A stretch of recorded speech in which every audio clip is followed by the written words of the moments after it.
அனைவருக்கும் வணக்கம். இன்றைய பதிவில் எதை பற்றி பார்க்க போகிறோன்னு தெரிஞ்சுக்கிறதுக்கு முன்னாடி மறக்காமல் நம்ம சேனலை சப்ஸ்கிரைப் பண்ணிக்கோங்க. கூடவே பெல் பட்டனையும் கிளிக் பண்ணி ஆளுங்கிற ஆப்ஷனை கொடுத்துட்டிங்கன்னா நான் போடுற வீடியோ எல்லாமே மிஸ் ஆகாமல் நோட்டிஃபிகேஷனில் வந்துடும். நேற்று ஒரு வீடியோ போட்டிருந்தேங்க. ராமநவமி அன்னைக்கு இந்த குறிப்பிட்ட வீடியோவை பார்த்தீங்க அப்படின்னாவே பார்த்து முடித்த மாதிரி நிமிடமே உங்களுக்கு நல்ல செய்தி வரும் அப்படின்னு சொல்லி போட்டிருந்தேன். அது ராமநவமி அன்னைக்கு மட்டும்ட்டு இல்லைங்க, எந்த நாளில் வேணாலும் உங்களுக்கு ஏதாவது ஒரு கோரிக்கை சீக்கிரமாக நிறைவேறணும்னு நினச்சிங்கன்னா அந்த வீடியோவை பாருங்கள். மேலும் கமெண்ட்டில் உங்களுடைய கோரிக்கையும் டைப் பண்ணுங்கள். கண்டிப்பாக அது 2 நாளைக்குள்ளாரையே நிறைவேறும். இந்த பதிவில் எதை பற்றி பார்க்க போகிறோம் அப்படின்னு பார்த்தீங்கன்னா, இன்னைக்கு ஏப்ரல் மாதம் 18ஆம் தேதி வியாழக்கிழமை. வியாழக்கிழமை அப்படின்னாவே மங்களத்தை தருகின்ற குரு பகவானுக்கு உகந்த நாள். மேலும் வற்றாத செல்வத்தை வாரி வழங்குகின்ற குபேரருக்கு உகந்த நாளாகவும் கருதப்படுது. இந்த நாளில் நம்ம செய்யக்கூடிய சின்ன சின்ன பரிகாரங்களும் வழிபாடுகளும் பெரிதளவில் நமக்கு உதவியாக இருக்கும் அப்படின்னே சொல்லலாம். அதன்படி பார்க்கும்போது நிறைய பரிகாரங்கள் வியாழக்கிழமை நாளில் செய்யக்கூடியதாக நம்ம சேனலில் அப்லோடு பண்ணியிருக்கிறேன். அதில் ஏதாவது ஒன்று நீங்கள் தேர்வு செஞ்சு இன்னைக்கு செய்யலாமான்னு கேட்டால் தாராளமாக செய்யலாம், எந்த தவறுமே கிடையாது. அதையும் நாங்கள் செய்கிறோம். மேலும் புதுசாக ஏதாவது சக்தி வாய்ந்த பரிகாரம் இருந்தால் சொல்லுங்கள், நாங்கள் இன்னைக்கு செஞ்சு பார்க்குறோம் அப்படின்னு நினச்சிங்கன்னா இந்த பதிவை நீங்கள் நோட் பண்ணி வச்சுக்கோங்க. பரிகாரம் என்ன அப்படின்னு பார்க்கறதுக்கு முன்னாடி யாரெல்லாம் செய்யலாம் அப்படின்னு சொல்லிடுறேன். கண்டிப்பாக இது வியாழக்கிழமை நாளில் மட்டுமே செய்யக்கூடிய பரிகாரம் அப்படிங்கிறதுனால இன்னைக்கு தூய்மையாக இருக்கக்கூடிய பெண்கள், அதாவது வீட்டில் அசைவம் செய்யல, சாப்பிடல, பீரியட்ஸ் இல்லை அப்படிங்கிற பெண்கள் இன்னைக்கே மாலை வேளையில் ஒரு தீபம் ஏற்றி வச்சு குபேரரையும் குரு பகவானையும் மனதில் நினச்சி வேண்டிக்கிட்டு இந்த பரிகாரத்தை செய்யலாம். ஒருவேளை நீங்கள் பீரியட்ஸில் இருக்கிறீங்க, வீட்டில் நான்வெஜ் செஞ்சிட்டீங்க, சாப்பிட்டுட்டீங்க, பிறப்பிறப்பு தீட்டில் சிக்கி இருக்கிறீங்க அப்படிங்கும்போது நீங்கள் அடுத்த வாரம் வியாழக்கிழமை இந்த பரிகாரத்தை செய்யுங்க. நடுவில் உங்களால் செய்ய முடியாது. வியாழக்கிழமை அப்படிங்கிற நாள் ரொம்ப ரொம்ப முக்கியம். அதனால இந்த வாரம் தவற விட்டவங்க அடுத்த வாரம் தான் செய்ய முடியும். மேலும் பண தேவை இருக்கிற ஆண்கள் பெண்கள் யார் வேண்டுமானாலும் இந்த பரிகாரத்தை செய்யலாம். யாருக்கெல்லாம் பணம் பெருகிட்டே இருக்கணும், அல்ல குறையாம வந்துக்கிட்டே இருக்கணும், வீண் வரையம் ஏற்படக்கூடாது, வற்றாத செல்வ வளம் ஏற்படணும் அப்படின்னு நினைக்கிறீங்களோ அவங்க எல்லாருமே இந்த பரிகாரத்தை செய்யலாம். அடுத்து இன்னொரு விஷயம் என்ன அப்படின்னா, இப்போ நீங்கள் விடுமுறைக்காக ஊரில் இருக்கிறீங்க, அம்மாவுடைய வீட்டில் இருக்கிறீங்க, இல்லை சொந்தக்காரங்க வீட்டில் இருக்கிறீங்க அப்படிங்கும்போது அங்கிருந்து இந்த பரிகாரத்தை நீங்கள் செய்ய முடியாது. நீங்கள் எந்த வீட்டில் வாழ்கிறீங்களோ அந்த வீட்டில் தான் நீங்கள் செய்யணும். ஏன்னா நமக்கு எங்கே செல்வ செழிப்பு உண்டாகணுமோ அங்கிருந்து செய்யும் போது தான் நமக்கு அதுக்குண்டான பலன் கிடைக்கும். நல்ல ஊருக்கெல்லாம் போயிட்டு வந்த பிறகு ஒரு வியாழக்கிழமை நாளாக பார்த்து இந்த பரிகாரத்தை செய்யுங்க. கண்டிப்பாக பலன் கிடைக்கும். மேலும் இதை 6 மாதத்துக்கு ஒரு முறை நீங்கள் செஞ்சீங்க அப்படின்னாவே போதும். அதனால ரொம்பவுமே ஈஸியாக சிம்பிளாகவே இந்த பரிகாரத்தை செஞ்சிடலாம். சரி, இப்போ பரிகாரம் என்ன அப்படின்னு பார்க்கலாமா? இது செய்யறதுக்கு முன்னாடி ஒரு அமைதியான இடத்துல உட்கார்ந்துக்கோங்க. எந்த பரிகாரம் செய்யும் போதும் வழிபாடு செய்யும் போதும் நீங்கள் யாருக்கிட்டையும் பேசக்கூடாது. மனசுக்குள்ள தேவையில்லாததை போட்டு குழப்பிட்டு இருக்கக்கூடாது. டிவி பார்க்கக்கூடாது. அமைதியாக நம்மளுடைய மனசை வச்சுக்கணும். இப்போ ஆஃபீஸில் இருக்கும்போது இந்த வீடியோ பார்க்குறீங்க அப்படிங்கும்போது நீங்கள் வீட்டில் முகம் கை காலில் கழுவிட்டு இந்த பரிகாரத்தை செய்யுங்க. இது செய்யறதுக்கு எங்களுக்கு ஒரு பெஸ்ட்டான டைம் சொல்லுங்க அப்படின்னு கேட்டீங்கன்னா, இன்னைக்கு வியாழக்கிழமையா இருக்கிறதுனால குருவோரை நேரமான காலை 6 to 7, மதியம் 1 to 2, இரவு 8 to 9 இந்த 3 நேரத்தில் நம்ம செய்யலாம்.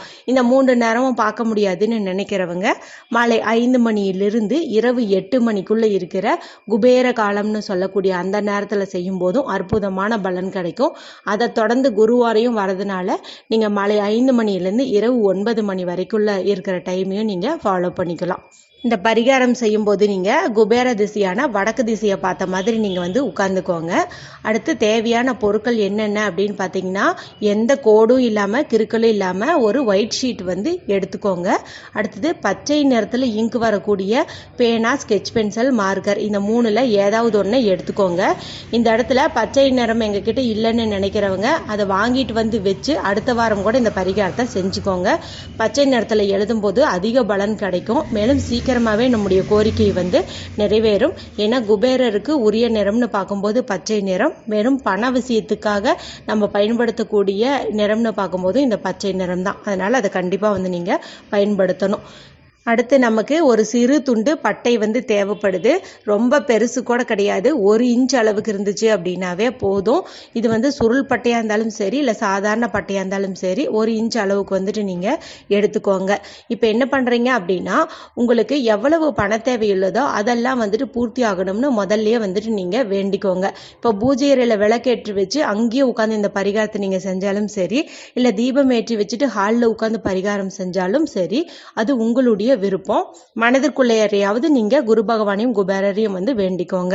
இப்ப முதல்ல அந்த பட்டை துண்டு வந்து எடுத்துக்கோங்க. ஏன்னா பட்டைக்கு வந்து பணவசிய சக்தி உண்டு. அது எங்க வைக்கிறோமோ அங்க கண்டிப்பா வந்து பணம் சேரும். அதனால அதை முதல்ல நீங்க எடுத்துட்டு இப்ப நான் சொல்லக்கூடிய குபேரருடைய நம்பரை வந்துட்டு நீங்க இதுல எழுதுங்க. 544795 இதுதாங்க அந்த நம்பரு. இதை வந்துட்டு நீங்கள் சொல்லும் போதும் தனித்தனியாகவே தான் சொல்லணும். நான் இப்போ எப்படி சொல்லணும் அதே மாதிரியே வந்துட்டு நீங்கள் சொல்லுங்கள். இப்போ எழுதி இதை தனியாக வந்து வச்சுக்கோங்க.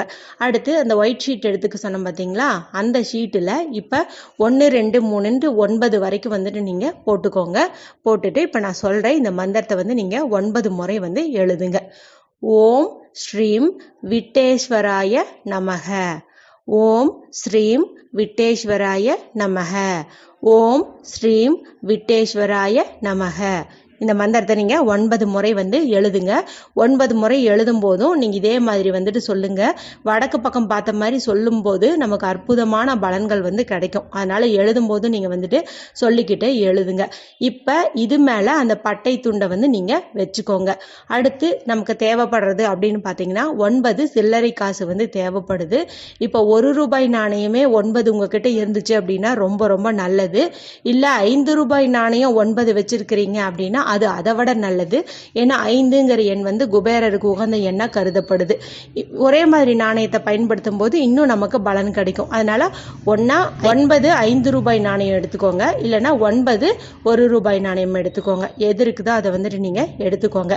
இப்போ இந்த மந்திரம் சொன்னோம் இல்லையா, இதையவே வந்துட்டு நீங்க மறுபடியும் இந்த காசை ஒவ்வொன்றா வைக்கும் போதும் சொல்லுங்க. இந்த பேப்பர் மேலதான் நீங்க இந்த ஒவ்வொரு காசையும் வந்து வைக்கணும். முதல் காசு வைக்கும் போது எந்த சத்தமும் வராது.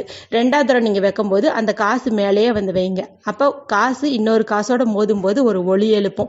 இந்த ஒளி வந்து குபேரருக்கு மிகவும் பிடிக்கும்னு சொல்லுவாங்க. அதனால இது மேல நீங்க 9 காசையும் 9 முறை இந்த மந்திரம் சொல்லி நீங்க அப்படியே வந்து போட்டுருங்க.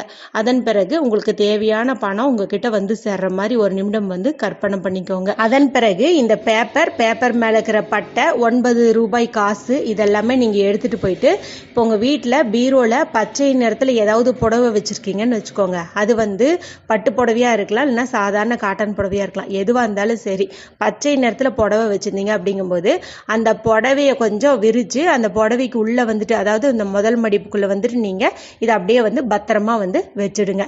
இது வந்து அப்படியே இருக்கட்டும். 6 மாசம் கழிச்சு இந்த பட்டையை வந்து நீங்க கால்படாத இடத்துல போட்டுருங்க. இந்த பேப்பரையும் நீங்க கால்படாத இடத்துல தூக்கி போட்டுக்கோங்க. இந்த 9 ரூபாய் நாணயத்தை நீங்க ஏதாவது மங்கள பொருட்கள் வாங்குவதற்கு பயன்படுத்திக்கலாம், இல்லைன்னா திரும்பவும் இதே போல பரிகாரம் செய்யறதுக்கும் பயன்படுத்திக்கலாம். ஒருவேளை உங்ககிட்ட பச்சை நிறத்துல புடவை இல்லை அப்படின்னு நினைச்சீங்கன்னா, பச்சை நிறத்துல ஏதாவது சின்ன அளவிலான துணி வச்சிருந்தீங்கன்னா அந்த துணிக்குள்ள இதையெல்லாம் வச்சு நல்லா மூட்டை மாதிரி கட்டி பணம் வைக்கும் இடத்துல, ஏதாவது லாக்கர் இருக்கும் இல்லையா, அங்க நீங்க வந்துட்டு வச்சுக்கிறது நல்லது. ஒன்னா பச்சை நிற துணியில வந்துட்டு இதை மூட்டை மாதிரி கட்டி வைக்கணும், இல்லைன்னா இதெல்லாம் பச்சை நிற புடவைக்குள்ள வந்து வைக்கணும். கண்டிப்பா பாருங்க, இந்த 6 மாசத்துக்குள்ள எவ்வளவு பணம் உங்களுக்கு தேவைன்னு மனசுல நினைச்சீங்களோ அந்த பணம் உங்களை தேடி வரும். பணம் சம்பந்தப்பட்ட அத்தனை பிரச்சனைகளும் தீரும். கடன் பிரச்சனை தீரும். அடகு வைக்கும் நகை மீட்கும் அளவிற்கு பணம் சேரும். வீட்டுல பணத்தட்டுப்பாடு அப்படின்னு ஒண்ணு வரவே வராது.